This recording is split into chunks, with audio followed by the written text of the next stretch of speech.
нэр дэвшигчийн сонсгол дээр нэлээд олон асуулт асуугаад хариулт аваад саналаа хэлсэн болохоор маш товчхон зүгээр хоёрхан зүйлийг давтаад хэлье. Нэгдүгээр Монгол банк буюу Төв банкны чиг үүргийг шинжилэн тогтоох, зөвөөр нь ойлгуулах, яг бодлогын түвшинд ер нь олон нийтийн түвшинд ч гэсэн тийм яг ямар чиг үүрэгтэй юу хийдгийг ялгаа зааг нь гаргаж өгөөд тэрийг зөв байршуулахын төлөө бас ажиллаарай гэж хүсье.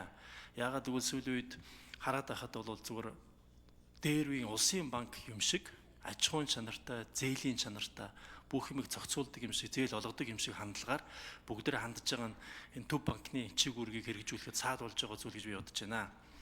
За хоёр дахь нь мөн адилхан зарчмын санал хүсэлт. Мөнгөний бодлого. Мөнгөний бодлого бол Монгол улсад яг үнэндээ төсвийн бодлогын араас төсвийн бодлогын алдаа шаврыг нь цэвэрлдэг мэт тиймэрхүү ач холбогдол багтаа бодлого байгаа. Яг үнэндээ бол. Тэгээ энийг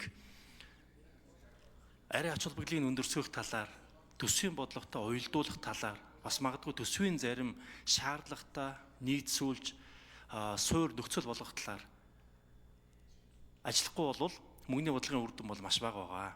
Тэгэхээр төсвийн бодлого одоо ямар нэгэн байдлаар уялдуулах, хооронд нь холбож уях, төсвийн шаардлагуудтай нийцүүлэх тийм асуудал байгаа. Энэ дээр та бас анхаарч ажиллаарай гэж хүсье.